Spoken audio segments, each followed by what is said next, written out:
Shalom saudara yang kasih dalam Tuhan, selamat datang di Devotion ICC. Saya harap kita semua dalam keadaan yang baik dan terpelihara dalam Tuhan. Izinkan saya hari ini untuk men-sharingkan firman Tuhan mengenai intentional atau kesengajaan. Kesengajaan itu sendiri sangat dekat dengan kehidupan kita dan sangat berkaitan erat dengan suatu tujuan. Contohnya, pada saat kita merencanakan liburan keluarga, tentunya kita akan sengaja menabung terlebih dahulu, mencari tempat wisata kuliner yang enak dan mencari tempat rekreasi yang mungkin belum pernah kita kunjungi, dan memastikan setiap tempat-tempat tersebut bisa dikunjungi dengan baik, dan memastikan segala akomodasi sesuai dengan budget yang kita harapkan. Contoh lainnya, pada saat kita mau hidup lebih sehat, tentunya kita akan memperhatikan jumlah makanan yang akan kita konsumsi, memperhatikan pola tidur, dan melakukan aktivitas olahraga. Kita bisa melihat bahwa hidup dengan kesengajaan akan membuat hidup kita lebih bermakna. Bayangkan kalau hidup kita tanpa kesengajaan, tentunya hidup kita akan flat dan mungkin sangat membosankan, bukan? Dan mungkin saja bisa memberikan dampak yang negatif buat diri kita sendiri maupun orang lain. Pastikan kita punya tujuan di dalam kehidupan kita. Saat ini saya akan mengajak saudara untuk kita sama-sama melihat perspektif firman Tuhan mengenai kesengajaan. Dalam ayatnya di 2 Petrus 1 ayat 3-8 saya akan bacakan untuk saudara. Karena kuasa ilahinya telah menganugerahkan kepada kita segala sesuatu yang berguna untuk hidup yang saleh oleh pengenalan kita akan Dia yang telah memanggil kita oleh kuasanya yang mulia dan ajaib. Dengan jalan itu, Ia telah menganugerahkan kepada kita janji-janji yang berharga dan yang sangat besar, supaya olehnya kamu boleh mengambil bagian dalam kodrat ilahi dan luput dari hawa nafsu duniawi yang membinasakan dunia. Ayat yang kelima, justru karena itu kamu harus dengan sungguh-sungguh berusaha atau dengan sengaja berusaha untuk menambahkan kepada imanmu kebajikan, dan kepada kebajikan pengetahuan, dan kepada pengetahuan penguasaan diri, dan kepada penguasaan diri ketekunan, dan kepada ketekunan kesalehan, dan kepada kesalehan kasih akan saudara-saudara, dan kepada kasih akan saudara-saudara kasih akan semua orang. Dalam ayat yang ke-8 saya ambil dari versi firman Allah yang hidup. Jika saudara terus hidup demikian, secara rohani saudara akan tumbuh menjadi kuat dan berbuah, serta berguna bagi Yesus Kristus Tuhan kita. Kita kembali terlebih dahulu ke ayat yang ketiga. Ada poin yang penting bahwa karena kuasa ilahinya, jadi bukan karena kehebatan kita, bukan karena kemampuan kita, semua itu karena kuasanya Tuhan. Dia yang menganugerahkan segala sesuatu yang berguna bagi hidup kita.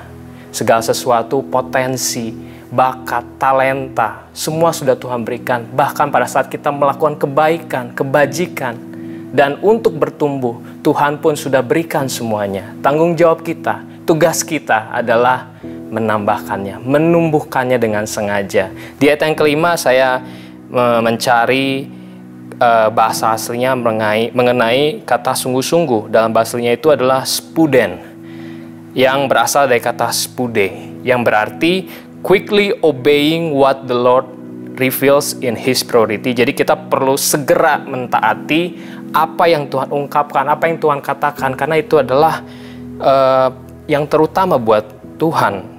Move quickly, bergerak dengan cepat, full effort, melakukannya dengan segenap hati kita, yang berarti tidak ada kata penundaan di sini, tidak ada kata gimana nanti. Spuden atau spude, memastikan bahwa hari ini kita mulai mengambil tanggung jawab penuh.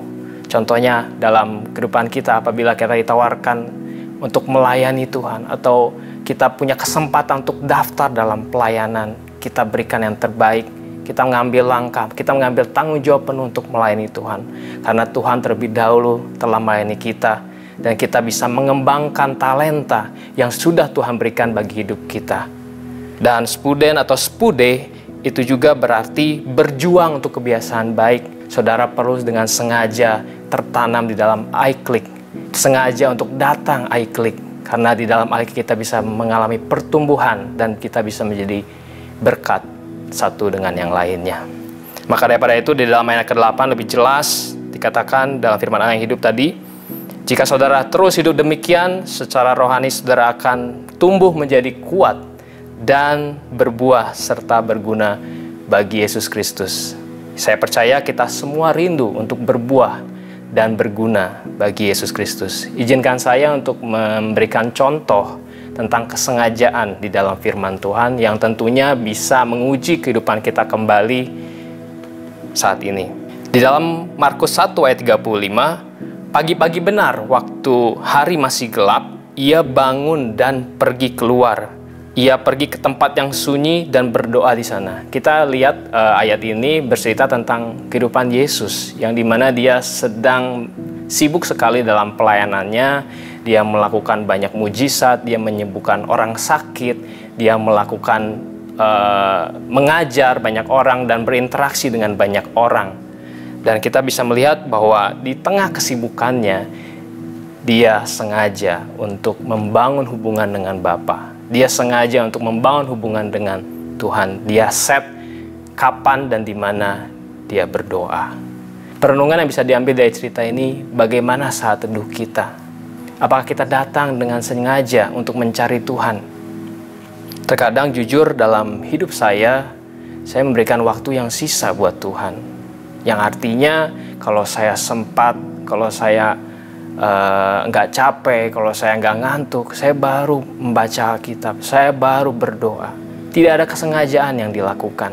Apabila saudara mengalami hal yang sama, banyak pikiran, banyak masalah, dan banyak kerjaan dan lain sebagainya, firman Tuhan katakan bahwa carilah dahulu kerajaan Allah dan kebenarannya, maka semuanya itu akan ditambahkan kepadamu.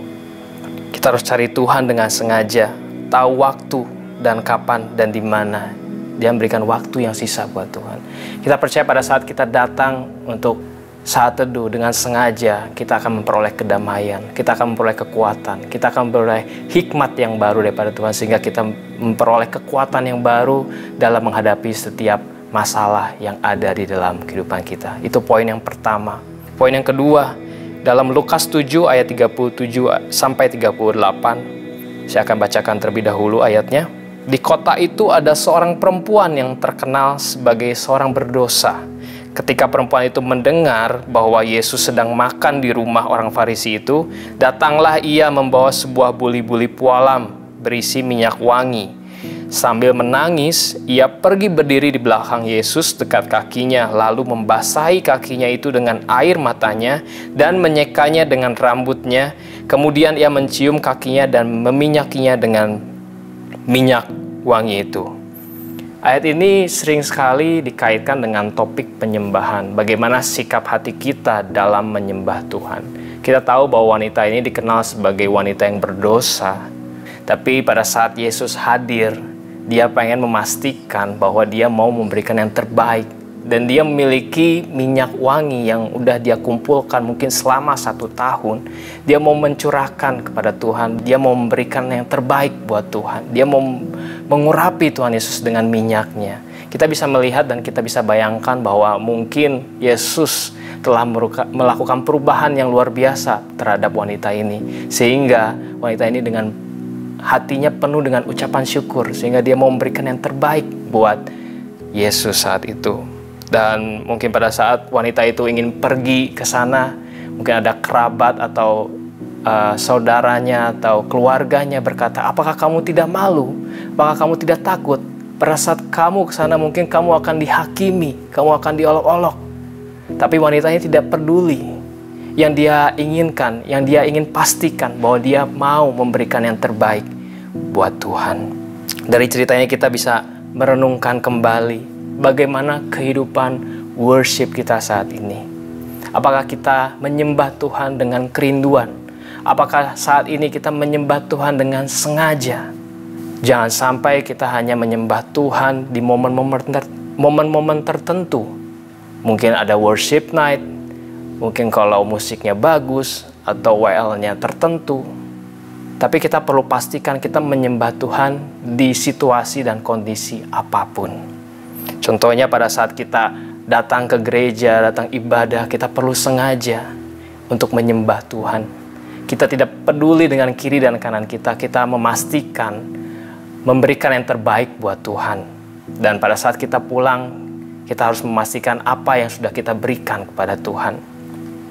Dan dari cerita ini kita bisa melihat bahwa wanita ini tidak dikenal lagi dosanya, tapi yang dibicarakan oleh banyak orang adalah kasihnya kepada Tuhan. Kita mau cari Tuhan dengan segenap hati, maka kita pun akan dibicarakan orang. Amin. Dan hari ini kita sudah belajar bahwa segala sesuatu telah dianugerahkan dalam kehidupan kita, baik bakat, baik talenta yang sudah Tuhan berikan, karakternya Tuhan, kebiasaan yang baik. Kita perlu dengan sengaja menumbuhkannya dalam kehidupan kita, karena itulah tanggung jawab kita. Kita bisa melihat dari dua cerita sebelumnya, tidak ada yang menunda. Semua melakukannya dengan segera. Dan untuk kemuliaan Tuhan tentunya, dan menjadi berkat bagi banyak orang. Saya percaya Roh Kudus sedang berbicara bagi setiap kita secara pribadi.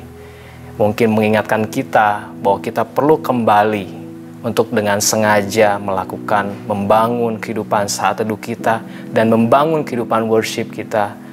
Dan kita percaya pada saat kita melakukannya, hidup kita tidak akan sama lagi. Kita akan menjadi berkat dan berbuah bagi banyak orang. Mari kita berdoa.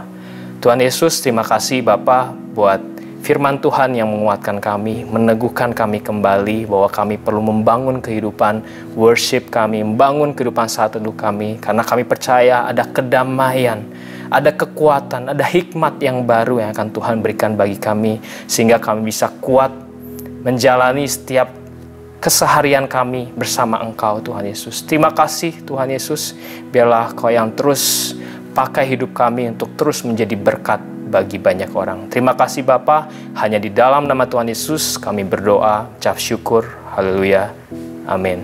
Sekian devotion hari ini, sampai jumpa di devotion berikutnya. Tuhan Yesus memberkati.